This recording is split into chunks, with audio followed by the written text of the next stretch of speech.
Mabilis na tinapakan ni Iris ang preno, dahilan kaya muntik nang sumubsob ang kanyang mukha sa manibela. Napahawak siya sa dibdib at sumilip sa bintana. Sino naman tong walang utak na natutulog sa gitna ng kalsada?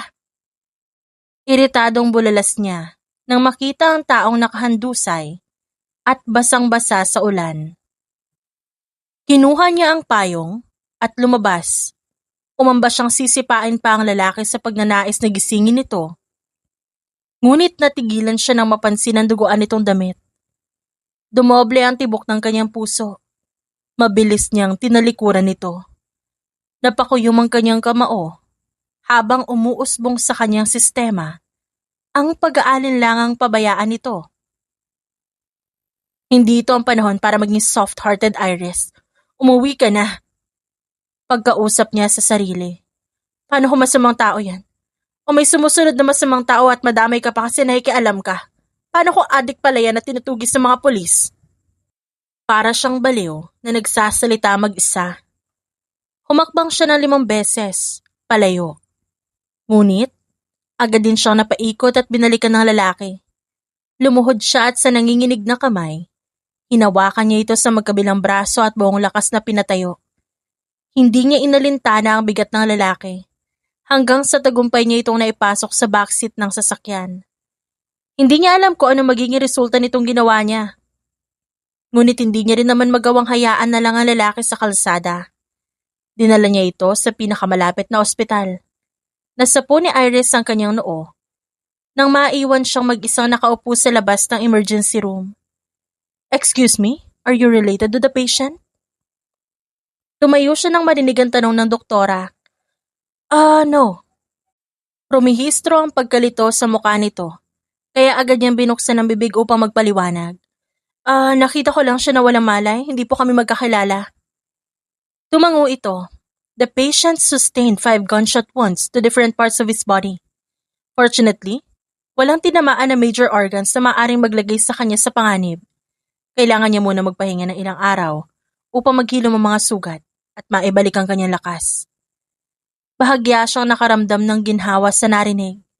Hindi agad nagising ang lalaki, kaya kinailangan niyang magpabalik-balik sa ospital para asikasuhin ito. Sa kabilang banda, dahan-dahang minulat ni Sebastian ang kanyang mga mata. Halos masilaw siya sa liwanag na nanggaling sa kisame, at nangunot ang kanyang noo sa naaamoy sa paligid. Ang huling naalala niya ay ang tuluyang pagsuko ng kanyang lakas. Wala siyang idea kung paano siya nakarating dito sa ospital. Nabalot ng benda ang ilang bahagi ng kanyang katawan. Umambas siyang bumaba sa kama nang biglang bumukas ang pinto at pumasok ang isang pamilyar na babae. Nanlaki ang mga mata nito na makita siyang nakaupo. Gising ka na pala. 2 araw kang tulog kaya mabuti naman at nagising ka na. Tatawag ba ako ng doktor? Kumunot noo lang siya habang nakamasid ng ito. Don't get me wrong ha. Hindi kita pinagsamantalahan. Wala kang malay nang matagpuan kita. Halos maging kriminal pa nga ako kung di kita nakita sa kalsada. At kung di ko agad napatigil yung sasakyan ko, baka nasagasaan pa kita. Wala kang dalang ID. May password ang phone mo. Kaya hindi ko alam kung paano hahanapin o kukontakin yung kamag-anak mo. Ba't mo ako tinulungan? Alangan namang iwan kita doon sa kalsada. Nag-iwas ng tingin ng babae. May kinuha itong lunchbox sa dalang bag. I brought you some soup. Magtatanong muna ako saglit sa nurse kung pwede ka na bang kumain. Lumabas ito at ilang minuto bago nakabalik ng may maliit na ngiti sa labi. May kasama itong nurse na sumuri sa kanya. Sinubukan niyang tumanggi at umiwas nang umupo ito sa tabi ng kama at nagtangkang susubuan siya. Kaya ko na. Matunog itong umismid at hindi siya pinakinggan. Kaya't wala na siya nagawa at hinayaan na lamang ito. Ano palang pangalan mo? Sebastian. Mukha namang inosente ang babae at mapagkakatiwalaan, kaya hindi na siya nag-abalang gumamit ng alias. Tumango naman ito. Sounds nice. By the way, I'm Iris. Thanks for asking. Mahina siyang natawa. Namamangha si Sebastian habang pinagmamasdan si Iris na kausap ang nurse. Hindi na siya nagtaka kung anong koneksyon ang ginamit nito upang tagumpay siyang mailabas ng bahay pagamutan kahit wala siya na ipapakitang ID. Pwedeng sa bahay ka muna namin pansamantalang tumira habang nagpapagaling ka. My parents won't mind. Hindi siya tumanggi. Nagustuhan niya ang alok nito. Hindi dahil hindi niya kaya ang sarili, kundi dahil sa ibang bagay. Hinatid ni Iris ang lalaki sa bakanting guest room. Wala ang kanyang magulang nung dumating sila sa bahay. 2 rooms from here, on the right wing is my room. Kapag may kailangan ka, pwede mo akong puntahan doon para hindi ka nabababa. Pahayag niya. Pinadaan nito ang dila sa sariling labi. Thank you for your kindness. Welcome. Wala dito parents ko. Pero kapag nakauwi na sila, ipapakilala rin kita sa kanila. Bigla siyang nakaramdam ng pagkailang nang tumitig sa kanya ang seryoso nitong mga mata. Napalunok si Iris at napapaiwas ng tingin. Sana komportable ka rito. Maiwan na kita. Agad siyang tumalikod para lumabas na ng silid. Ngunit napahinto siya na magtanong si Sebastian. Palagi bang wala ang mga magulang mo? Huminga siya ng malalim bago ito sinulipan. Both of my parents are public servants. So usually, not at home due to their responsibilities. Kaya madalas din ako at ang mga tauhan lang namin ang naiiwan dito. Hindi niya mawari kung anong tumatakbo sa isip ng lalaki. Dahil sa pananahimik nito. Sa pag-aakalang wala na itong ibang tanong, tuluyan na siyang lumabas. Nagmuni-muni siya na makapasok sa sariling kwarto. Nahihiwagaan siya sa sarili. Dahil parang ang dali niyang nagtiwala sa isang estranghero at dinala pa sa kanilang tirahan. Siguro dahil siya nagligtas dito, mula sa bingit ng kamatayan, kaya kampante siya o baka dahil sa kaisipang maraming tauhan ang nakabantay sa kanya. Kinabukasan bandang hapon, nang maulinigan niya ang pagdating ng mga magulang. Mabilis siyang bumaba sa unang palapag upang salubungin ang mga ito.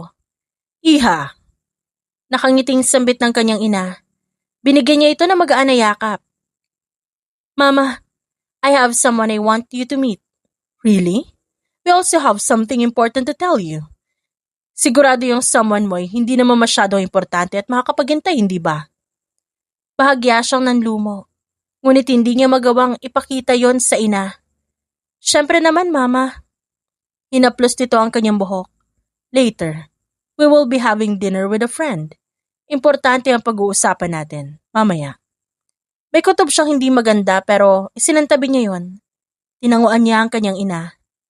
Nang sumapit ang gabi, may nakaplaster na matamis ng ngiti sa labi ni Iris habang binabati ang mga kararating lamang na panauhin. Iris, iha, you're becoming more beautiful day by day. Puri ng isang ginang. Thank you, tita. Pabata rin po kayo ng pabata. Marahan itong humalakhak at napapailing pa. My future grandkids' face cards will be lethal if you become their mother. You have a pretty good sense of humor, tita. Plastic siyang tumawa. Kahit ang totoo gusto niyang umirap.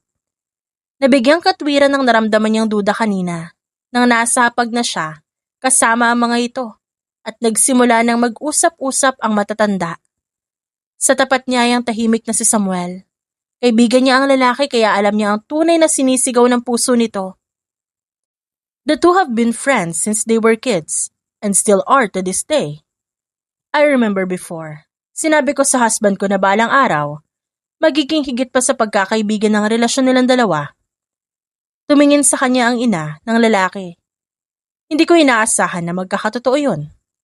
Nabitin sa ere ang pagsubo ni Iris at umawang ang kanyang labi. Sa kabilang banda, lumabas si Sebastian ng silid at dumungaw sa unang palapag na makarinig ng mga boses. Nilibot niya ang paningin sa paligid. Una niyang nakita ang likuran ni Iris na kausap ang mga magulang.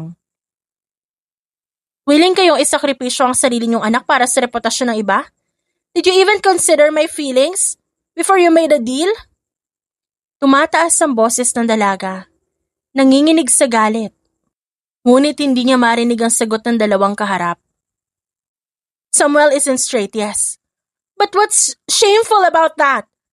Life isn't meant to be lived hiding who you truly are. And just because he isn't straight doesn't mean it ruins his reputation. Tinuro niya ang sarili. Pinanganak niyo lang ba ako para gawing pain sa mga kaibigan niyo? Para ipakasal sa kung sino ang kailangan niyong protektahan? The first arrangement you forced me into didn't even happen. Kaya ngayon humanap kayo ng panibago? Don't talk to your mother like that? Galit na saad ng padre de pamilya. Sabay turo sa dalaga. Magpapakasal kay Samuel. Gusto mo man o hindi? Nanliit ang mga mata ni Sebastian. Gumalaw ang kanyang panga. Pinanood niya kung paano padabog na tinalikuran ni Iris ang mga magulang at umiiyak na tumakbo paakyat sa hagdan. Hindi siya nito napansin dahil dire-diretso itong nagtungo sa sariling kwarto. Malamig niyang tinitigan ng ama ni Iris. Kinabukasan, abala siya sa pag-aayos ng benda na may kumatok sa pinto. Come in. Pumasok ang dalaga na may dalang pagkain. Pinatong nito ang tray sa maliit na mesa at naupo sa kabilang dulo ng kama. Napansin niya parang hindi mapakali si Iris. Binasa niya ang sariling labi bago nagsalita. Say it. Ha? Tinapos niya ang ginagawa at nagsuot na ng damit. Sabihin mo na kung anong gusto mo sabihin. Napatikim ito. Umayos sa pagupo at napabuga ng malalim na hangin. I actually have something I'd like to say. Tumango siya para iparating dito na magpatuloy. Sandaling nag-alinlangan si Iris. Tila pinipili ang bawat salitang lalabas sa kanyang bibig. Hindi niya magawang direktang salubungin ang tingin ni Sebastian. I need your help. Bahagyang tumaas ang kilay ni Sebastian, ngunit nanatili itong tahimik. Hinihintay ang kasunod. May papakiusap ako sa iyo pero hindi ko alam kung tatanggapin mo. At hindi rin to basta-basta. Huminga siya ng malalim bago muling nagsalita. Gusto ko magpakasal sa iyo. Sandaling bumigat ang katahimikan sa loob ng silid. Hindi agad gumalaw ang binata. Nanatili lamang itong nakatitig sa kanya. Tila binabasa ang bawat dahilan sa likod ng biglaang alok na yon. Kasunduan lang. Hindi totoong kasal, walang pakialamanan ng personal na buhay sa isa't isa. Gusto ko lang makaiwas. Alam niyang kailangan niya ipaliwanag ang sitwasyon. Kaya't nagsimula siyang magsalaysay. Just so you know, my parents are arranging my marriage to protect someone's reputation and I don't like it. Bahagya siya na pahagat ng labi. Alam kong wala akong pinagkaiba sa kanila ngayon kasi pinipilit din kita magpakasal sa akin pero ito lang ang naisip kong solusyon. Napabuntong hininga si Sebastian at sinandal ang likod sa headboard ng kama. Hindi ba't may utang ka sa akin? I saved you that night. Aniya sa pagnanais na dahil doon, mas matulak ang lalaki na sumang-ayon sa alok niya. If I marry someone else, Samuel's parents won't be able to force him to marry me. Hindi naman nila ipapakasal ang anak nila sa may asawa na. And my parents, the first thing that would come to their minds is saving their faces, so... Napangisi naman ang bahagya si Sebastian. Fine, papayag ako. Really? Umawang ang labi ni Iris. Maya-maya, nauwi yun sa matamis ng ngiti. Pinagsiklop niya ang dalawang palad at tumayo. Since this is an agreement, we should set rules. No unnecessary attachment. And when this is over, we go our separate ways. Okay. Mahinang sagot nito. Ilang segundo ang katahimikan na namayani bago muling nagsalita. Don't worry about the legal stuff. I'll take care of the paperwork in another city. Iniabot niya ang kanyang kamay bilang pakikipagkasundo at agad naman itong tinanggap ng binata. Masayang lumabas si Iris ng silid. Para siyang nabunutan ng tinik sa mabilis na pagpayag ng binata. Nang maiwan mag-isa si Sebastian, natatawa siyang napailing. Fate really has its own way. Buong araw niyang hindi nakita ang dalaga. Kahit ang mga magulang nito ay minsan niya lang din mamataan sa loob ng bahay. Maraming tauhan ang pamilya ni Iris. Ngunit nagagawa pa rin niyang magpagala-gala doon na parang isang ordinaryong tao. Dahil kampante siyang walang nakakaalam ng kanyang tunay na pagkatao. Tahimik at palihim niyang inisa-isang tinignan ng mga pinto ng silid sa ikalawang palapag. Nang masigurong wala roon ang silid na hinahanap niya, bumalik siya sa sariling kwarto. Malalim na ang gabi nang maulinigan niya ang boses ni Iris mula sa labas. Lumabas siya upang tignan ito. Seb, ba't kising ka pa? Di pa ako inaantok. Sagot niya, sinuri niya ng tingin ang hawak nitong envelope. Why are you coming home so late at night? Inasikaso ko yung papeles natin. Tinaas nito ang hawak. Aabutin pa nga dapat to ng ilang araw bago makuha. Thanks to my family's connections, I was able to pull some strings to arrange these. Nagkangat siya ng kilay. Bukas iimbitahan ko ang pamilya ni Samuel at doon na Ipapakilala kita syempre sa kanilang lahat. Galingan mong pag-arte, okay?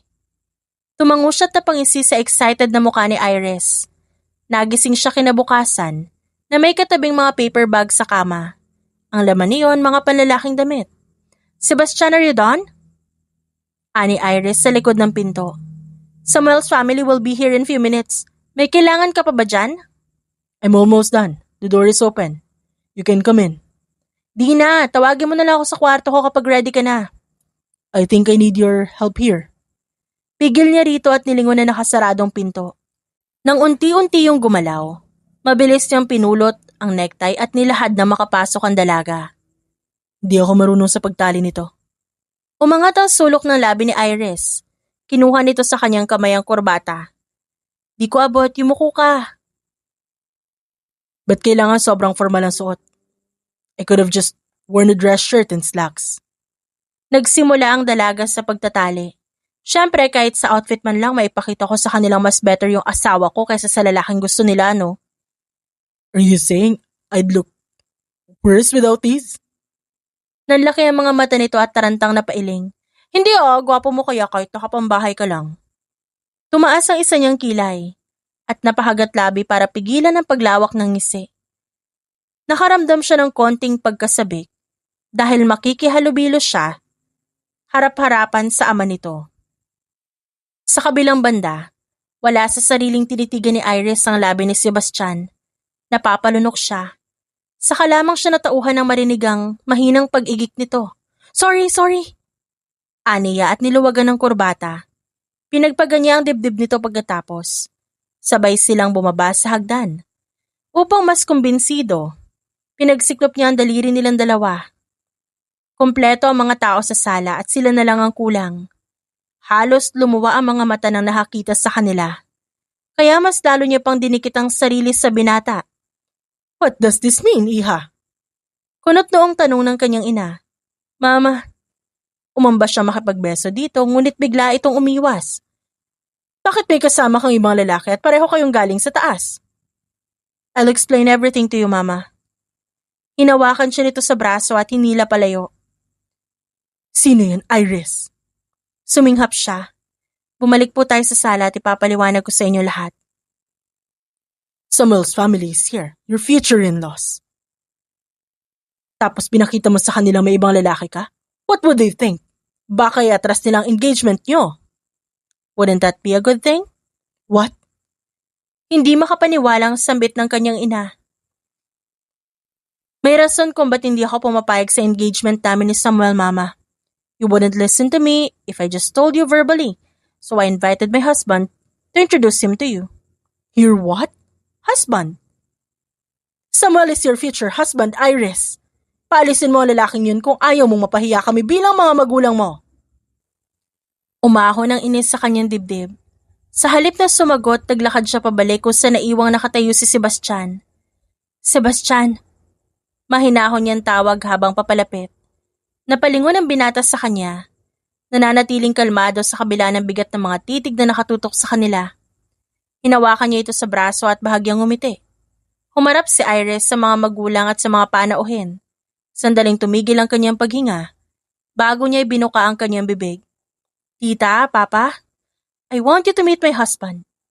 Parang tumigil ang mundo sa loob ng sala. What nonsense is this? Nanginginig sa galit na saad ng kanyang ama. Sunod-sunod ang paghinga ng ina ni Samuel. Tila hindi matanggap ang narinig.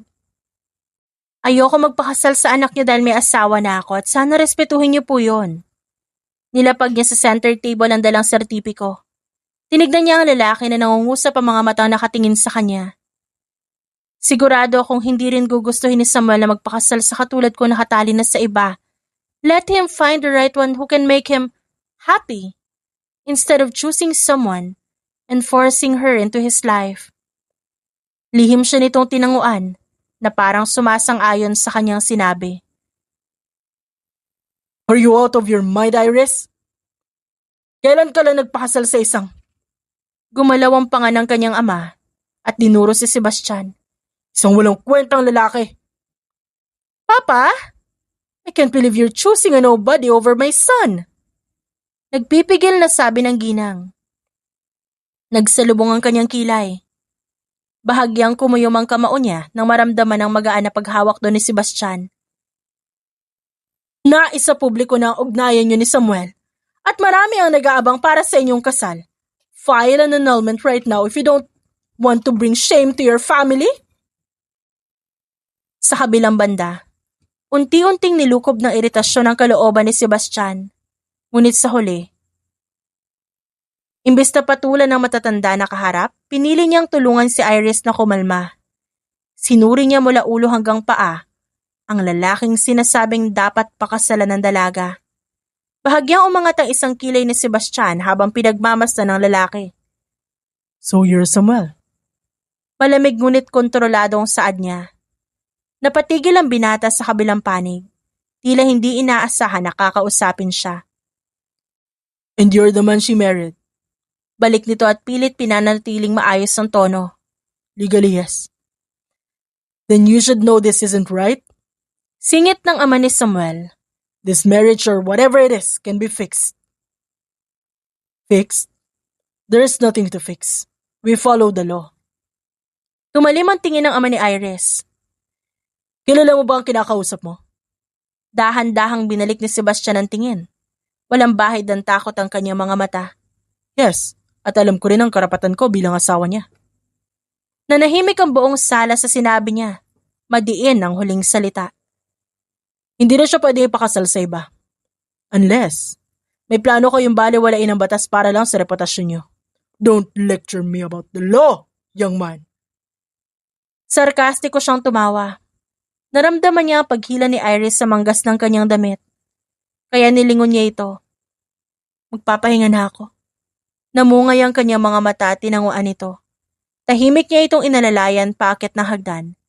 Hanggang makarating sa silid nito. Pagkapasok sa silid, bumitaw si Iris sa hawak ng binata bago ito hinarap. Salamat. Pasensya na nadamay ka pa sa problema ko. Nanatiling nakatitig sa kanya si Sebastian.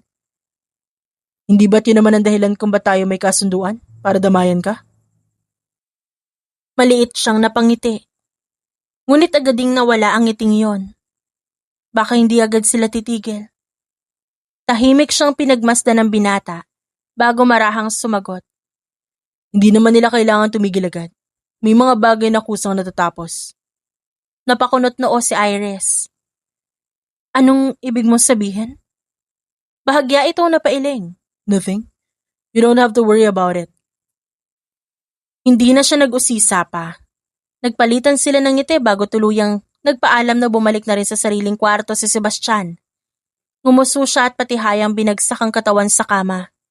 Dumaan sa isip niya ang naganap na pag-uusap kanina sa sala. Hindi niya alam kung umalis na rin ba ang pamilya ni Samuel pagkatapos nilang iwanan ng mga ito. Wala sa sarili siyang napahawak sa dibdib. Habang iniisip si Sebastian, kalaunan, hindi na malaya ni Iris na siya'y nakaidlip na. Naalimpungatan siya na may kumatok sa pinto. Ma'am Iris? Tawag ng kung sino mula sa labas. Pupungas-pungas siyang sumagot. Pasok. Bumukas ang pinto. Nagmamadaling pumasok ang isang kasambahay na pinagkakatiwalaan niya. Miss Iris, yung mama niyo po nag-utos na ipasuri lahat ng guest room. Nag-aalala po ako sa asawa mo kapag nalaman ni ma'am na ano? Hindi po kayo nagsasama sa isang kwarto? Baka magduda po sila. Napaahon mula sa pagkakahiga si Iris. Nagsuot ng roba at balak puntahan ng binata sa silid nito. Ngunit nahinto siya sa ginagawa ng may panibagong katok na nanggaling sa likod ng pinto. Inayos niya ang kanyang buhok sa likod ng tenga. Bubuksan ko po. Ako na. Pigil niya sa kasama. Langko ang kanyang muka nang hilahin niya pabukas ang pintuan. Bahagyang nagulat nang si Sebastian na ang nakita niya nakatayo sa labas. Ang inaasahan niyang bubungad sa kanya ay ang ina. Pinatuloy niya ito. Aksidente ko narinig sa mga tauhan ng magulang mo. Mukhang naghihinalas sila. Umalis na ang kasambahay kaya't naiwan silang dalawa. Hindi ito naramdaman ng radar ko. Nakanguso niyang bulong. What? Hindi ko inakala na aabot si mama sa puntong. Pagdududahan niya pa kung nagsasama tayo sa isang kwarto. Hindi ba nila naiintindihan na kasal tayo? Of course, we share the same bed. Ba't pa nila iisiping i-check ang mga kwarto? Bahagyang umangat ang isang sulok ng labi ni Sebastian, sinabi niya. Napakunot noo si Iris. So what do we do? Sandaling natahimik ang binata habang sinusuri ang silid. Tila otomatikong inaalam ang bawat detalye ng paligid bago muling ibinalik ang tingin sa kanya. I'll stay here tonight. Para lang masigurong walang pagdududahan. Right, that makes sense. Napapabuntong hininga si Iris at napapailing. Habang nagsasalita siya, napansin niyang tahimik na sinusuri ni Sebastian ang silid. Mula sa pinto, sa bintana hanggang sa kisame, na para bang may hinahanap. Lumapit ito sa bintana at bahagyang sumilip sa labas bago maingat na sinara ang kortina. Nagtataka niya itong tinawag. Saglit ito natigilan bago siya nilingon. Let's just say bahagi na ito ng trabaho ko. Trabaho? Nothing you need to worry about. I just prefer being prepared. Hindi niya na dinagdagan ng tanong. Sa isip niya isa lamang itong pagpapakita ng pagiging maingat ng binata. Lumapit si Sebastian sa mesa at kinuha ang marriage certificate na inilapag niya kanina. Mabilis niya itong sinulyapan. Tila sinusuri ang bawat detalye bago ibinalik sa pagkakalapag. Maayos ang pagkakaasikaso mo. Mahirap itong gawin na walang tamang koneksyon. Napangiti si Iris. Sabi ko naman sa iyo Sanay ang pamilya ko sa pag-aasikaso ng mga papeles. Sanay nga. Mahinang tugon niya na para bang may ibang kahulugan pa ang kanyang salita. Sa kama ka na, dito na lang ako sa sofa. Sabi ni Iris na bahagyang naiilang. Umiling si Sebastian. We're supposed to be married couple, remember? Mas magdududa sila kung di tayo magsasama. Bahagyang namula ang pisngi ng babae. Right, okay. Tahimik silang naghanda para sa gabi. Habang inaayos ni Iris ang kumot, napansin niyang mabilis at maingat na tinanggal ni Sebastian ang kanyang relo. Nilapag ito sa bedside table.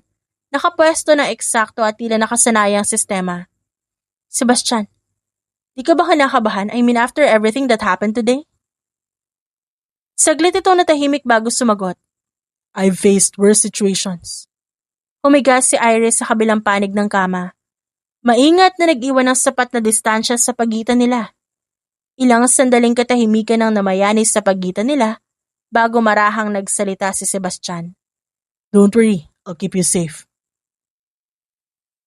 Napatitig siya dito. Naramdaman niya ang kakaibang kapanatagan sa mga salita nito. Hindi niya alam kung bakit ngunit tila may bigat at pangakong kaakibat ang simpleng pangungusap na yon. Habang unti-unting nilalamon ang katahimikan ng silid, nanatiling dilat ang mga mata ni Sebastian. Sa loob ng kanyang isip malinaw ang susunod na hakbang. Ang mapalapit sa pamilya ng dalaga, lalo na sa ama nito. Dahan-dahan niyang ibinaling ang tingin kay Iris, na mahimbing nang natutulog sa kanyang tabi. Forgive me. Halos hindi marinig na bulong niya. Bahagya siyang bumuntong hininga at marahang bumangon mula sa kama. Maingat upang hindi magising si Iris. Ilang sandali niya itong pinagmasdan. Payapang natutulog, tila walang kamalay-malay sa unos na unti-unting lumalapit. Tahimik na lumapit si Sebastian sa bintana at bahagyang inilipat ang kortina. Sinulyapan niya ang bakuran. Pinagmamasdan ng galaw ng mga gwardya at ang posisyon ng mga ilaw sa paligid ng mansyon. Maya-maya, may kinuha siyang maliit na bagay mula sa loob ng kanyang relo. Isang manipis na earpiece, ang maingat niyang isinuksok sa tenga. Alpha 3 to command. Mahina niyang bulong.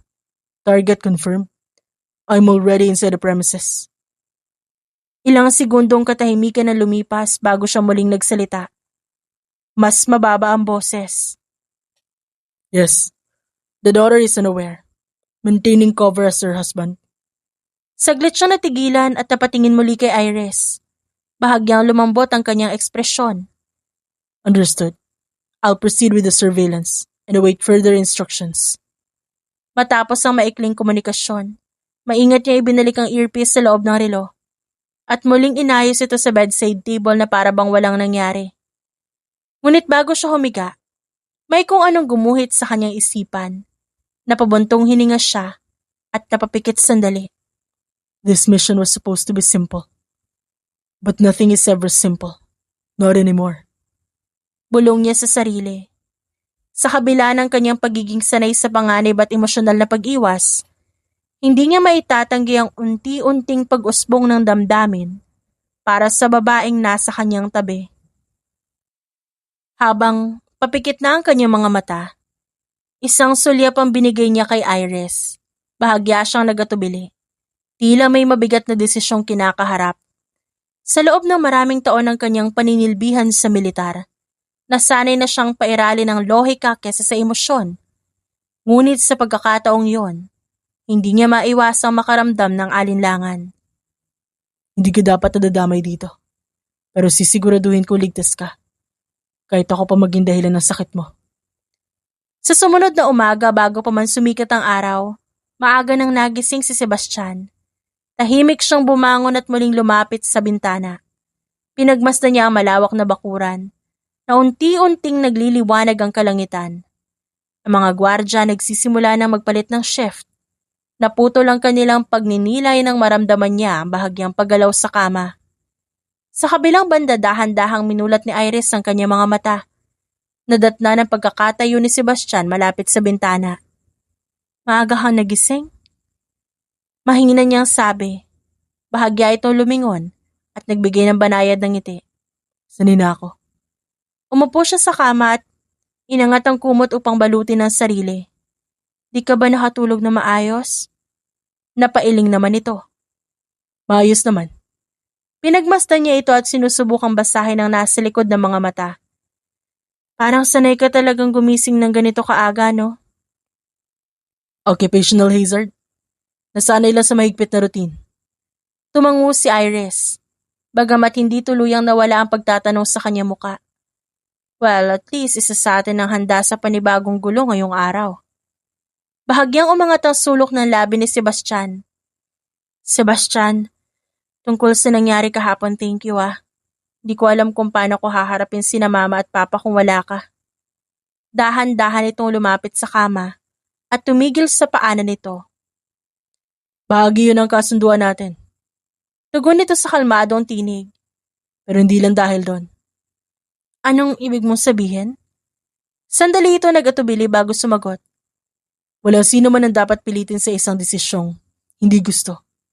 Lalo na kung tungkol yun sa sarili niyang buhay. Naramdaman ni Iris ang kakaibang paggaan ng kanyang dibdib sa mga salitang yon. Ngumiti siya ng bahagya. You're not so bad for a husband I barely know. Napangisi si Sebastian. I'll take that as a compliment. Tahimik niyang binulsa ang kanyang kamay at muling sinulyapan ng bintana. Wari inaayos sa isipan ang susunod na hakbang. Ang misyon ay malinaw, mapalapit sa pamilya ni Iris at alamin ang katotohanan tungkol sa ama nito. Ngunit sa bawat sandaling lumilipas, lalo ring nagiging komplikado ang lahat sa damdaming unti-unting umuusbong sa kanyang puso. Stay focused. Mahina niyang paalala sa sarili. Makalipas ang ilang minuto lumabas si Iris, nakabihis na, at may bahagyang ngiti sa labi. Ready? Humarap siya sa babae at tumango.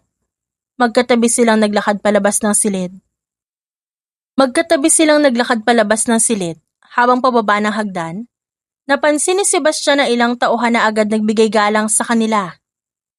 Tahimik niyang inobserbahan ang bawat galaw, ang posisyon ng mga gwardya, ang lokasyon ng mga kamera, at ang mga pintuang maaaring magsilbing alternatibong daanan. Sebastian? Tawag ni Iris nang mapansin ang kanyang pananahimik. Bahagya siyang napalingon. Yes. Parang ang lalim na iniisip mo. Kinakabahan ka ba sa muling pagharap kina mama at papa? Hindi naman. I'm just trying to remember everything. Ayoko magkamali sa pagganap bilang asawa mo. Napangiti si Iris sa kanyang sagot. You're doing perfectly fine. Sa totoo lang, mas kapanipaniwala ka pa kesa sa inaasahan ko. Pagdating nila sa sala, nadatnan nila ang ama ni Iris na nakatayo sa gitna, nakatalikod. Nang maramdaman nito ang kanilang presensya, dahan-dahan itong humarap. Mapanghamon ng tingin, walang bakas ng pagtanggap. Good morning, Papa. Maingat na bati ni Iris. Hindi agad ito sumagot. Binaling nito ang tingin sa kanya. So you're still here? Naramdaman niya ang bahagyang paghigpit ng kapit ng asawa sa kanyang kamay. Good morning, sir. I hope we can start today on a better note. Isang mapaklang ngiti ang sumilay sa labi ng ama ni Iris. After the embarrassment you caused last night, I highly doubt that. Papa, mahinang saway ni Iris. Ngunit tila hindi ito nakinig. Lumapit ito sa kanya ng ilang hakbang. Umaasa ka bang maniniwala akong lihitimo ang kasal na to? That my daughter married a man I know nothing about? Naiintindihan ko ang pag-aalala mo, sir. Pero legal ang kasal namin. At tapat ang intensyon ko kay Iris. Tapat? Ang mga lalaki katulad mo, hindi basta-basta lilitaw mula sa wala at magpapakasal sa pamilya namin na walang dahilan. Saglit na nagtagpo ang kanilang mga mata. Isang tahimik na palitan ng hamon at pagsusuri. Kung ganun, you won't mind answering a few questions about your background. Not at all, sir. I have nothing to hide. Mabuti. Dahil simula ngayon, aalamin ko ang lahat tungkol sa'yo. Nanatiling kalmado si Sebastian. Then I look forward to earning your trust. Papa. Tila nakikiusap na panawagan ni Iris. Napatingin siya rito at napansin niyang medyo nanginginig ang daliri nito sa kamay. Maingat niyang pinagsiklop muli ang kamay ng asawa. Come on, let's start the day carefully. Sa kabilang banda, kahit nakaupo na sila sa hapag kasama ang mga magulang, nanatiling mabilis ang kabog ng dibdib ni Iris. Halos hindi niya magawang lunokin ang laman ng bibig, habang pinapakiramdaman ng palitan ng tingin ni Sebastian at ng kanyang ama. People are looking forward to your marriage to Samuel. Kapag lumabas ang usapang ito, tungkol sa pagpapakasal mo sa iba, hindi ko may papangako ang magagawa ko. Hindi lang sarili mo ang pinapahiya mo sa publiko, Iris, pati ang kinabukasan ng pamilya natin. Gusto ko lang piliin ang buhay na para sa akin, Papa. Ang pagpili mo ba ay magpakasal sa isang lalaking hindi namin kilala? Isang lalaking bigla na lang sumulpot sa buhay mo? At sa pamilya natin? Bahagya niyang hinigpitan ang hawak sa kubyertos. Tila kumukuha ng lakas ng loob. Nauunawaan ko po ang pag-aalala niyo, sir. Kung ako rin na nasa kalagayan niyo, ganun din ang nararamdaman ko. Pagsingit ni Sebastian, malamig na tumingin sa binata ang kanyang ama. Sinusukat ang bawat salita nito. Kung ganun, sabihin mo nga sa akin, ano ang may bibigay mo sa anak ko na hindi kaya ibigay ng pamilya ni Samuel? Saglit na natahimik ang hapag. Maging ang kanyang inay na patingin din kay Sebastian. Naghihintay ng sagot. May malalakas na koneksyon ng pamilya ni Samuel. Kapag nagbuklod ang dalawang pamilya, mas titibay ang impluwensya namin sa politika. Bumaling ito sa kanya. We raised you to be intelligent. Yet I cannot comprehend how you could make such a foolish decision. Marrying a nobody who brings no benefit to our family. Parang may nagbaras sa kanyang lalamunan. Naninikip ang kanyang dibdib dahil napagtanto niyang mas mahalaga pa rito ang posisyon at kapangyarihan kesa sa kanyang kaligayahan. Dahan-dahang inilapag ni Sebastian ang kubyertos at tuwid na hinarap ang kanyang ama. Kung ang hinahanap niyo ay ang benepisyo, sir, maaaring hindi niyo yan agad makikita sa akin. Ngunit ang maipapangako ko sa inyo ay ang seguridad at kaligtasan ng inyong anak. Mga bagay na hindi nasusukat na impluwensya o koneksyon. Security. Do you even have the means to provide that? Masigit pa ho sa inaakala nyo. Walang bahid ng pag-aalinlangan sa mga mata ng lalaki. Hindi ko kailangan ng mga pangakong walang kasiguraduhan. Ang kailangan ng pamilya namin ay matibay na alyansa sa politika. Hindi isang misteryosong lalaking walang maipakitang pangalan o pinagmulan. I understand your point, sir. Ngunit sana'y maunawaan din ninyo na ang kasal ay hindi lamang isang kasunduan para sa kapakinabangan ng pamilya. Ito ay isang pangakong habang buhay. Isang pangakong handa kong panindigan para kay Iris. Parang hinaplos ng mainit na palad ang kanyang dibdib. Napakagat siya ng labi at napayuko upang itago ang nagbabadyang pagsugat ng munting ngiti sa kanyang labi. Kalaunan, hindi maalis ni Sebastian ang paningin mula sa asawa. Pareho silang walang imik pagkatapos kumain kasama ang mga magulang kanina hanggang sa makabalik sila sa taas. Nasa veranda sila ng silid ni Iris. Kasalukuyan itong sinusuri ang mga sugat niyang malapit ng tuluyang maghilom. Anong plano mo pagkatapos nito? Your wounds are almost healed. Do you plan to go back to your place? Namungay ang kanyang mga mata at binasa ang sariling labi ng bahagyang nanunuyo. Our deal isn't over yet. Your parents haven't backed off from pressuring you to marry your childhood friend. And yet you're asking me about leaving? Marahan itong nagpakawala ng buntong hininga. Bawal ba magtanong? Curious lang naman ako. Isang mahinang ngiti ang sumilay sa kanyang labi. After this, babalik ako sa buhay na nakasanayan ko. Ganun ba? Binato niya sa malayo ang tingin upang hindi masalo ang mga mata ng babae. Tanging ang banayad na ihip ng hangin mula sa hardin ang pumupuno sa pagitan nila. Ngunit sa likod ng kalmadong anyo, unti-unti nang umiikot ang mga plano sa isipan ni Sebastian. Alam niyang hindi na siya maaaring manatiling positibo. Ganon din ang pagiging passive sa misyong ginagawa. Kung nais niya makuha ang katotohanan tungkol sa ama ni Iris, kailangan niyang simulan ng susunod na yugto ng kanyang misyon. Dahan-dahan siyang tumuwid at hinarap ang babae. May ilang bagay lang akong kailangang asikasuhin sa mga susunod na araw. Napatingin si Iris sa kanya tungkol sa trabaho mo? Bahagya siyang tumango. You can say that. Muling natahimik ang babae at napaiwas ng tingin. Nagsalubong din ang kanyang kilay at hinabol ang paningin nito. Have I said something wrong? Wala naman. I just realized, aside from your name, there's still so much I don't know about you. You know enough? At least the things that matter? Maya-maya'y tumunog ang cellphone ni Sebastian, dahilan upang maputol lang kanilang sandali. Excuse me.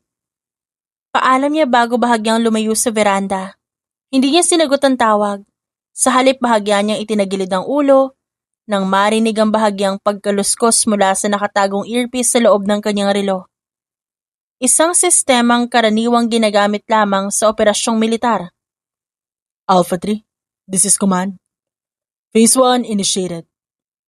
Awaiting confirmation. Mahinang tinig ang umalingaw-ngaw sa kanyang tenga. Bahagyang tumingin si Sebastian sa paligid upang matiyak na walang makakarinig bago siya sumagot sa halos pabulong na boses. Alpha 3 command. Proceed as planned. Maintain discretion. Kalmado niyang tugon. Matapos ang maikling komunikasyon, maingat niyang inayos ang relo at binaba ang kamay, na para bang walang naganap. Muli niyang binalik ang kanyang atensyon kay Iris. Nadatnan niya ang dalagang nakasandal sa railings ng veranda, pinagmamasdan ng hardin sa ibaba. Bahagyang umihip ang hangin. Nilalaro ang ilang hibla ng buhok nito. Nang maramdaman ni Iris ang kanyang presensya, dahan-dahan nitong lumingon. Work? Tanong nito, may halong pag-uusisa. Bahagya siyang umiti. Yeah, something I needed to confirm. Tumango si Iris bagamat hindi nawawala ang pagkakuryoso sa mga mata nito. You seem to have a lot of responsibilities? Part of the job. Maikli niyang sagot. Lumipas ang ilang oras matapos ang kanilang pag-uusap sa veranda. Mahimbing na natutulog si Iris nang maramdaman niyang gumalaw ang kama. Marahang bumangon ng lalaki. Saglit na pinagmasdan ng lalaki ang babae. Tila kinukumpirma sa sarili na ligtas itong naiwan sa kanyang tabi. Bahagya niyang inayos ang kumot na nakabalot sa babae bago tahimik na tumalikod. Sinuot niya ang isang madilim na jacket. Sinigurong maayos ang pagkakakabit na nakatagong earpiece sa loob ng kanyang relo. Dahan-dahan siyang kumilos patungo sa pribadong pakpak ng mansyon kung saan matatagpuan ang opisina ng ama ni Iris. Isang lugar na mahigpit na ipinagbabawal ng sinuman. Sa bawat takbang, iniiwasan niya ang kamera. Ginagamit ang blind spot na matiga niyang pinag-aralan sa mga nakaraang araw. Alpha 3 to command. Mahina niyang bulong habang bahagyang tinatagilid ang ulo. Approaching the target area. Copy that, Alpha 3. Tugon ng boses mula sa kabilang linya. Be advised, thermal sensors detected near the office corridor. Proceed with extreme caution. Saglit siyang natigilan. Ibig sabihin nito ay mas mataas ang antas ng seguridad kaysa sa kanyang inaasahan. Gayunpaman hindi siya nagatubili.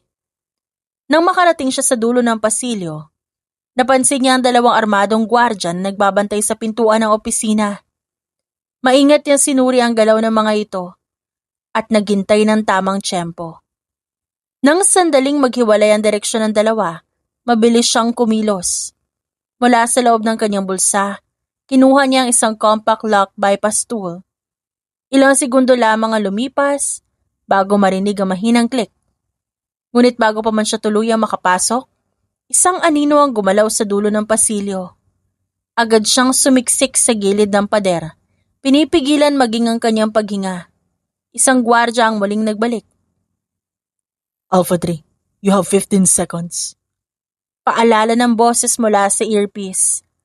Nang tuluyang lumayo ang gwardya, mabilis siyang pumasok sa opisina at sinara ang pinto. Sa loob agad niyang sinimulan ng paghahanap ng mahalagang dokumento. Nakita niya ang ilang papeles na may kaugnayan sa illegal na transaksyon, lihim na pondo at mga pangalan na makapangyarihang personalidad sa politika. Mga ebidensyang maaaring magpabagsak sa buong imperyo ng ama ni Iris. Habang kinukunan niya ng larawan ang mga dokumento gamit ang isang miniaturized camera, muling umalingaw-ngaw ang boses sa earpiece. Alpha 3, motion detected near your location. You need to exfiltrate immediately. Mabilis niya idinikit ang isang maliit na surveillance transmitter sa ilalim ng mesa bago binalik ang mga dokumento sa kanilang orihinal na pagkakaayos. Sa pagbukas niya ng pinto, narinig niya ang papalapit na yabag ng mga gwardya. Tahimik ngunit mabilis siyang kumilos patungo sa pinakamalapit na bintana. Binuksan niya ito at walang pag-aalinlangang tumalon patungo sa balkonaheng nasa ibaba. Bahagya siyang napaungol nang maramdaman ang pagkirot ng kanyang mga sugat. Gamit ang mga anino sa hardin bilang panangga, matagumpay siyang nakabalik sa kanilang silid. Pagpasok niya, nadatnan niyang bahagyang gumagalaw si Iris sa kama. Sebastian. Antok nitong bulong. Agad niyang hinubad ang jacket at marahang humiga sa tabi nito. Pinipilit gawing normal ang kanyang paghinga. I'm here. Lumipas ang ilang araw. Matapos ang gabing lihim na pagpasok ni Sebastian sa pribadong opisina ng ama ni Iris. Sa paningin ng lahat na natiling payapa ang takbo ng buhay sa loob ng mansyon, abala ang pamilya sa pagtitipon at pulong na may kinalaman sa politika, habang si Sebastian ay patuloy na ginagampanan ng papel ng isang mapagkakatiwalaang asawa. Ngunit sa likod ng kanyang kalmadong anyo, patuloy na gumugulong ang mga pangyayari. Mula sa loob ng kanyang bag, kinuha niya ang isang manipis na tactical tablet, isang kagamitang karaniwang ginagamit sa operasyong militar. Sa pamamagitan ng encrypted system, agad niyang inaakses ang larawang nakunan sa opisina. Isa-isang lumitaw sa screen ng mga dokumento, mga tala ng lihim na transaksyon, listahan ng mga shell companies, at mga pangalan ng makapangyarihang personalidad sa politika. Alpha 3, this is command. May nakuha ka bang intel? Tanong ng mababa ngunit maotoridad na tinig. Kontrolado ang kanyang boses nang sumagot. Affirmative command. Nakumpirma ng mga dokumento ang illegal fund transfers at political bribery. Mas malaki ito kaysa sa initial assessment natin. Copy that. Pwede mo bang i-detalye ang lawak na operasyon? Mabilis na nag-scroll si Sebastian sa mga file habang sinusuri ang bawat detalye. Gumagamit sila ng maraming shell companies bilang financial conduits. Ang mga transaksyon ay umaabot na ilang taon at konektado sa mga offshore accounts. This isn't just corruption. It's an organized network designed to manipulate political outcomes. Understood, Alpha 3. Nakakatanggap na rin kami ng audio mula sa transmitter na tinanim mo. May indikasyon ng koordinasyon sa ilang high-ranking officials. Some of the names mentioned are already under discreet surveillance. Bahagyang dumiin ang paggalaw ng kanyang panga. Kung ganun, Iris's father isn't just a participant. He appears to be one of the central figures orchestrating these operations. Proceed with cautions, Alpha 3. Tandaan, ang pagiging malapit mo sa pamilya ng target ay maaaring maging kahinaan. Kailangan naming masiguro na hindi makokompromiso ang iyong paghusga. Saglit na napapikit si Sebastian bago sumagot. My judgment remains intact. Hindi sangkot ang anak sa operasyon. Noted? Gayunpaman, kung lumala ang sitwasyon, pwedeng ituring na collateral ang sino mang nasa loob ng operational perimeter. Napahigpit ang pagkakahawak niya sa tablet. Negative command. Hindi dapat madamay ang anak. Saglit na katahimikan ang namagitan bago muling nagsalita ang command. Your concern is acknowledged, Alpha 3. However, mission objectives remain paramount. Maintain discretion and avoid emotional entanglements. Understood. Mas mahina niyang sagot bagamat nananatiling mabigat ang kanyang dibdib. Stand by for further instructions. Command out. Unti-unting nawala ang koneksyon. Muling binalot ng katahimikan ng silid. Dahan-dahang binaba ni Sebastian ang tablet at malalim na napabuntong hininga. Kinaumagahan kinusot ni Iris ang kanyang mga mata. Kagigising niya lang at wala na si Sebastian sa kama. Tinapos niya ang nakasanayang gawain tuwing umaga bago bumaba. Nadatnan niya ang lalaki na tuwid na nakatayo sa front porch. Tumabi siya sa railings at sinundan ang direksyon ng tingin ng lalaki. Parang ang lalim ng iniisip mo. Sumulyap ito sa kanya at maliit siyang initian. You got up so early? Wala ka na sa kama nung nagising ako eh. Kala ko nakikipagpuksaan ka na naman kay Papa. Mahina rin itong natawa. Munti ko na nga sila naabutan nang bumaba ako. They left earlier in a hurry. That is not a surprising news. So ba't ka nandito? May veranda naman sa taas at mas maganda ang view doon. I just wanted a change of space. Kinagat niya ang sariling labi at hinayaang maghari ang katahimikan sa pagitan nila. Maya-maya pa narinig niya ang malakas na pagtikim ng katabi. Sinipat niya ito at nakitang malayo ang paningin nito. The news about you being involved with another man, aside from that boy, has escalated. Talaga? Saan mo naman nalaman yan? Marami kayong TV. It's not impossible to find out about it. Napanguso siya habang pinapakinggan ang pagtawa ng lalaki. Alam mo, tahimik na rin sina mama at papa nito nakaraang araw. Parang hindi na nila masyadong nababanggit si Samuel. Ilang saglit na katahimikan ang namagitan bago sumagot si Sebastian. Maybe they're starting to accept the situation. Kung ganon, ibig sabihin, natutupad na natin ang bahagi ng kasunduan. Ang bilis lang, parang kailan lang nung nagkakilala tayo. Some arrangements are meant to be temporary. Temporary? Bahagyang nagkibit-balikat ang lalaki. We both knew what we're getting into from the start. It was never meant to last longer than necessary. Hindi agad nakasagot si Iris. Sa halip binaba niya ang tingin sa kanyang mga kamay. I guess you're right. Mahina niyang tugon bagamat may bahid ng lungkot sa kanyang boses. But that doesn't mean it wasn't worthwhile. Parang pinaghahandaan mo na yung pag-alis mo. Naramdaman niyang bahagya itong natigilan. Just being realistic. Once things settle down, di mo na ako kakailanganin. At ikaw, anong mangyayari sa'yo pagkatapos nito? Babalik ako saan ako nararapat. Besides, I'm sure you'll do just fine on your own. You always have. Binato niya sa malayo ang paningin upang pagtakpan ng kirot na nararamdaman. Alam niyang dadating ang panahon na matatapos ang lahat, ngunit di niya akalain na ganito kabilis. Sa kabilang banda, naramdaman ni Sebastian ang bahagyang pagbabago ng mood ng babae. Madalas itong tumulala. Parang kinukurot ang kanyang dibdib sa tuwing nakikita itong pilit ng umingiti. Gusto niyang pagaanin ang loob nito, ngunit di niya magawa. Sa kaibuturan niya may kutob siyang dahilan kung ba't di maganda ang mood ni Iris. Kung sana hindi siya isang military general na may misyong kinasasangkutan ng ama ng babae, hindi niya kailangang ilayo ang sarili at gawing komplikado ang lahat para sa kanilang dalawa. Lumipas ang ilang oras at tahimik na ulit ang buong mansyon. Kasalukuyan siyang nasa veranda at nakasarado ang salamin na nagsisilbing harang ng silid nila ni Iris. Alpha 3, we're moving to phase 2 earlier than scheduled. Saglit na nanigas si Sebastian. The network is expanding faster than expected at may nakatakdang pagtitipon mamayang gabi sa main residence. High-value contacts will be present. Understood. Sagot niya. What's the objective? Confirmation and identification. You need to be physically present. This is the closest access point to the core circle. Copy. Ngunit bago niya maibaba ang linya, may dagdag na tinig pa. And Alpha 3. Maintain emotional distance. You're getting too visible in the environment. Remember your priority. Hindi siya sumagot. Sa halip dahan-dahan niyang pinutol ang koneksyon. Sinandal niya ang ulo sa pader at mariing napapikit. Medyo kumikirot ang kanyang sentido kaya marahan niyang hinilot yon. Samantala, nanatiling nagpapanggap na mahimbing na natutulog si Iris. Kahit ang totoo, palihim niyang minamanmanan si Sebastian. Napapansin niya ang madalas sa pag-alis ng lalaki tuwing malalim na ang gabi. Nagkasalubong ang kanyang kilay habang pinagmamasdan ng lalaki sa veranda. Kumikibot ang labi nito na tila merong kausap. Nag-init ang sulok ng kanyang mga mata.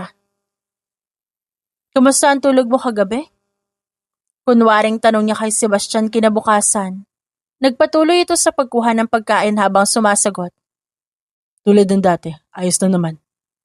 Tumangutang mo siya. Hindi ka ba binabangungot? O wala ka bang naaalalang naglalakad at nagsasalita ka habang tulog? Napatigil ito sa ginagawa at napatitig sa kanya. Tila sinusubukan siyang basahin kung may ibig sabihin ng kanyang tanong. Ba't mo naman natanong yan? Did you hear me sleep talking last night and wake you up? No, just curiosity. Ngunit hindi nawala ang pagtatanong sa mata ng lalaki. May gusto ka bang sabihin? Ha? Wala. Feel free to tell me if something is bothering you. Wala, Seb. Bagamat may konting pagdududa, hindi niya yun masabi ng direkta dahil pakiramdam niya wala siyang karapatan. May pupuntahan ako mamayang gabi. Basag ng lalaki sa katahimikan. Napalunok siya. Sige. Hintayin ba kitang umuwi o... Hindi mo na kailangan hintayin. Magpahinga ka na maaga. Muli siyang tumango at pinanatili ang tingin sa pinggan. Pagkatapos ng ilang linggong pagsasama, ito ang unang pagkakataon na lalabas ang lalaki. Kaya siguro parang may kakaiba sa kanyang pakiramdam. Nang sumapit ang gabi, lalo pang naging tahimik ang bahay dahil wala ang kanyang mga magulang at si Sebastian. Sa kabilang banda, tahimik na dumating si Sebastian sa main residence. Isang marangyang mansyon na nagsisilbing sentro ng mahahalagang pagpupulong ng pamilya. Ang lugar ay maliwanag sa labas, ngunit sa kabila ng karangyaan nito, ramdam ang mahigpit na seguridad. Nakapwesto ang mga gwardya sa bawat sulok, habang ang itim na sasakyang sunod-sunod na dumarating ay patunay ng presensya ng mga makapangyarihang panauhin. Suot ang isang formal na itim na taksido, mahinahon siyang bumaba ng sasakyan. Taglay ang kumpiyansang angkop sa kanyang papel bilang manugang ng pamilya. Sa kabila ng kanyang kalmadong anyo, nananatiling matalas ang kanyang mga mata. Sinisiyasat ang bawat detalye, ang mga ruta ng pagpasok at paglabas, ang galaw ng seguridad, at ang mga mukha ng panauhing maaaring kabilang sa target na network. Alpha 3, naririnig mo ba kami? Mahinang bulong ng boses mula sa kanyang earpiece. Copy. Nasa loob na ako ng perimeter. Halos pabulong niyang tugon, habang patuloy na paglalakad ang ginagawa niya patungo sa entrada. Proceed with caution, Alpha 3. Ilang high-value targets na nakumpirma na ang presensya. Ipadadala namin ang facial recognition data sa iyong device. Bahagya siyang tumango na parabang simpleng pagbati lamang sa isang kakilala. Habang lihim na nag-vibrate ang kanyang relo, hudyat ng pagpasok ng impormasyon, isa-isa niyang sinulya pa ng mga bisita. Inihahambing ang kanilang mga muka sa datos na natanggap. Alpha 3, Target Bravo at Delta ay nasa loob na. Ang primary target ang inaasahang darating anumang sandali. Ilang minuto pa ang lumipas nang biglang bumukas ang malalaking pintuan ng bulwagan. Kusang napalingon ang atensyon ng mga naroon. Pumasok ang ama ni Iris, kasama ang ilang kilalang personalidad sa politika. Mas naging formal at mabigat agad ang atmosfera. Alpha 3, visual confirmation ng primary target. Bahagyang humigpit ang pagkakahawak ni Sebastian sa baso habang pinagmamasdan ng lalaki. Confirmed. Primary target is in sight. May kasama siyang 3 individual na tumutugma sa listahan ng core circle. Good. Simulan ng secondary objective. Maghanap ng pagkakataong makakuha ng audio confirmation. Dahan-dahang lumapit si Sebastian sa grupo. Nakikinig sa mga pira-pirasong usapan habang nagpapanggap na nakikisalamuha sa ibang bisita. Sa tamang sandali niyang inayos ang cufflink upang ma-activate ang miniaturized recording device na nakatago dito. Malinis na ang ruta ng pera. Dumaan na ito sa foundation at shell companies. Walang bakas na maiiwan. Mahinang sambit ng isa sa mga lalaki. Magaling. Malamig na saad ng ama ni Iris. Naipamahagi na ang bayad sa customs, pulis siya, at nasa pamahalaan. Siguraduhin lamang na mananatiling tahimik ang lahat. Alam niyo na ang mangyayari sa mga hindi marunong sumunod. Alpha 3, malinaw ang audio. Ipagpatuloy mo lamang ang pagmamanman. Saad ng command. Copy. Sa kabila ng tagumpay na misyon, hindi niya maiwasang isipin si Iris, ang babaeng walang kamalay-malay sa madilim na katotohanan. Habang nagpapatuloy ang gabi, isa-isang nakumpleto ni Sebastian ang pagkilala sa mga pangunahing miyembro ng network. Subalit sa gitna ng kanyang pagmamatsyag, napansin niyang may isang gwardyang tila labis ang atensyon sa kanya. Command, I think I'm being observed. Maintain composure. Kung kinakailangan, maghanda sa contingency exit. Bahagya siyang umiti. Muling nakipag-usap sa mga panauhin upang hindi mahalata. Pagbalik niya ng sasakyan, saka lamang siya muling nagsalita. Alpha 3 to command. Phase 2 objectives accomplished. Awaiting further instructions. Mahusay ang iyong trabaho. Tugon ng command. Maganda ka. Malapit na nating ilunsad ang final phase. Bahagyang pinikit ni Sebastian ang mga mata, habang sumasagi sa isip niya ang mukha ni Iris. Samantala, hindi may paliwanag ang pangamba sa dibdib ng babae. Hindi siya mapakali. Ilang ulit niyang sinubukang magbasa ng libro, ngunit paulit-ulit lamang siya napapatingin sa orasan. Maya-maya binuksan niya ang telebisyon upang aliwin ang sarili. Ngunit nanlaki ang kanyang mga mata nang bumungad ang isang breaking news. Isang malawakang operasyon ang isinagawa ngayong gabi laban sa isang umano'y sindikato na sangkot sa money laundering at smuggling. Kabilang sa mga inaresto ang kilalang personalidad sa politika. Litanya ng isang babaeng reporter. Unti-unting nanlamig ang kanyang mga kamay. Parang may kung anong mabigat na humigpit sa kanyang dibdib. Habang pinakikinggan ang bawat salitang binibitiwan ng mamamahayag. Hindi siya makahinga ng maayos. Tila huminto ang pag-ikot ng kanyang mundo sa paligid. Isa sa mga pangunahing personalidad na nadakip ay si. Hindi niya namalayan ang paglapit sa telebisyon. Na para bang mas magiging malinaw ang lahat kung lalapitan niya pa ito. Ngunit sa sandaling lumabas sa screen ang mukha ng kanyang ama, nakaposa sa tapapalibutan ng otoridad, tila gumuho ang kanyang mundo. Unti-unting nanghina ang kanyang tuhod hanggang sa maupo siya sa malamig na sahig. Napahawak siya sa kanyang dibdib. Pilit na pinipigilan ang panginginig ng katawan. Hindi to totoo. Papa! Mahinang bulong niya. Nanginginig na ang mga luha. Mas lalo pang bumilis ang tibok ng kanyang puso nang maisip si Sebastian. Nasaan ito ngayon? Hindi niya alam kung bakit ngunit may kakaibang pakiramdam na nagsasabing konektado ang pagkawala ng lalaki sa mga nangyayari. Naalala niya ang gabing palihim itong umaalis. Ang mga sandaling tila may tinatago ito. Sa puntong yon, tuluyan ang bumuhos ang kanyang luha. Mahigpit niyang yakap ang sarili. Tila ba sinusubukang punan ng bigla ang lamig na bumalot sa kanyang pagkatao. Muling nagsalita ang reporter, ngunit tila lumalabo na ang kanyang pandinig. Ang tanging malinaw sa kanya, ang imahe ng kanyang ama, ang lalaking kanyang hinangaan at minahal na ngayon, itinuturing na isang kriminal sa harap ng buong bansa. Kalaunan, natagpuan na lamang ni Iris ang sarili na nagkukumahog na bumiyahe, patungo sa kung nasan ang kanyang ama. Pagdating niya, bumungad sa kanyang magulong eksena. Mga sasakyan ng otoridad, kumikislap na ilaw at mga taong abala sa pagpasok at paglabas ng gusali. Mabigat ang bawat hakbang niya, habang pilit na hinahanap ang pamilyar na mukha ng ama sa gitna ng kaguluhan. Ngunit, bago pa man siya tuluyang makalapit, napatigil na siya. Sa hindi kalayuan may isang lalaki nakasandal sa hood ng isang sasakyan. Sebastian? Halos pabulong niyang sambit. Dahan-dahang umangat ang ulo nito. Nang magtagpo ang kanilang mga mata, tila huminto ang oras. Bahagyang nawala ang lamig sa ekspresyon nito.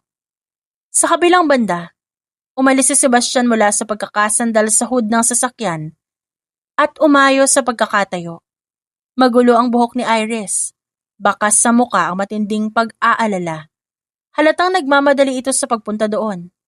Naguguluhan itong lumapit. Anong ginagawa mo dito? I came because of the operation. Diretsahan niyang sagot. Para sa kanya wala ng punto ang gumawa ng palusot. Hindi ko maintindihan.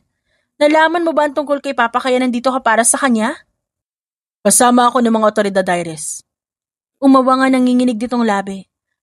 Para kay Papa, di ba? Marahan siyang tumango. And the other individuals involved? I don't get it. What do you mean? Bago pa siya makasagot, may biglang sigawan mula sa tauhan sa paligid. Mga otoridad na nagkakagulo sa koordinasyon ng operasyon. General, secured na ang perimeter. Nasa custody ng ibang targets. Marahan niyang inangat ang kamay, senyales sa mga tauhan na nag-uulat. Alpha Command received. Continue extraction protocol. Nasulyapan niya ang paninigas ng babae. Binasa niya ang sariling labi at tumakbang palapit dito. Ngunit para siyang sinaksak sa dibdib ng umatras ito. Iris, please give me a chance to explain everything. Umiiling-iling ito na parang may napagtanto. Parang isa-isa na nagkakabit-kabit ang piraso sa isip nito. Ilang beses kang umalis sa gabi. Lahat ba yun para dito? Sebastian, sino ka ba talaga? I am a military general assigned to dismantle the network of your father that involved many people. Sa kabilang banda parang gumuho ang mundo ni Iris sa kanyang narinig. Napahawak siya sa kanyang dibdib. Pilit na hinahabol ang kanyang paghinga. Kaya ka ba napunta sa buhay ko? Pati ba yung pagpayag mo magpakasal sa akin bahagi lang ng plano mo? Yes. Sandaling katahimikan ang bumagsak sa pagitan nila. Hindi maipinta ang mukha ni Iris na parang sabay-sabay siyang sinuntok ng katotohanan. Pero habang tumatagal nagbago yan. Minadali ko ang operasyon dahil gusto ko matapos na ito, na hindi ka madamay ng tuluyan. Kahit anong sabihin mo, Sebastian, ginamit mo pa rin ako. I know, and I'm willing to make it up to you. Nag-iwas siya ng tingin. Marahang pinunasan gamit ang daliri ang basang pisngi. Ngayon tapos na ang mission ko. Wala na akong dahilan para itago pa ang totoo. Alam kong kailangan mo ng oras para tanggapin ang lahat. At hindi kita pipilitin. Hihintayin kita kahit gaano katagal. Lumipas sa mga linggo at dahan-dahang natutong huminga muli si Iris sa mundong biglang nagbago para sa kanya. Hindi pa rin madali. May mga araw na mas mabigat pa rin ang mga ala-ala at mga tanong na walang kasagutan. Pero sa paglipas ng panahon, unti-unti niyang natanggap ang katotohanan. Ang huling ala-ala niya kay Sebastian malinaw pa rin sa kanyang isip. Para bang nakaukit at hindi na kailanman mabubura. Wala siyang balak kalimutan yon. At pinanghawakan niya ang huling salitang binitiwan nito. Inayos niya ang suot na alampay bago tumuloy sa lobby ng condo tower. Pumasok siya sa elevator at nagpatid sa tamang palapag ng unit ng lalaki. Kaya mo yan, Iris. Nakaya mo nga nung yayain mo siyang pakasalan ka noon eh. Parang hibang na kinakausap niya ang sarili. Pinindot niya ang doorbell at naghintay ng ilang saglit bago bumukas ang pinto. Ngumiti siya at kumaway. Hi. Iris, anong ginagawa mo dito? What's with your question? Am I not allowed to visit my husband? Hindi agad ito nakaimik. Tila pinoproseso pa ang sinabi niya. Ngunit maya-maya, bigla nitong hinawakan ang kanyang palapulsuhan at hinila siya palapit. Marahan siya nitong niyakap na agad niyang ginantihan. Nahihiya siyang ipakita dito ang panunubig ng kanyang mga mata, kaya't siniksik niya ang kanyang mukha sa matigas na dibdib ni Sebastian. I remember giving you my phone number, so you could just call me if you want to see me. Surprise pa ba yun kung tumawag muna ako sa'yo bago pumunta dito? May tinatago ka siguro dito sa kondo mo, no? Natawa naman ito, isang magaan na taos-pusong halakhak na matagal na ring hindi niya narinig. Nauna itong humiwalay sa yakap pero nanatiling nakahawak sa kanyang kamay. Pasok ka. Sigurado ka, baka may makita akong kung ano-ano dyan. Military training didn't prepare me for this.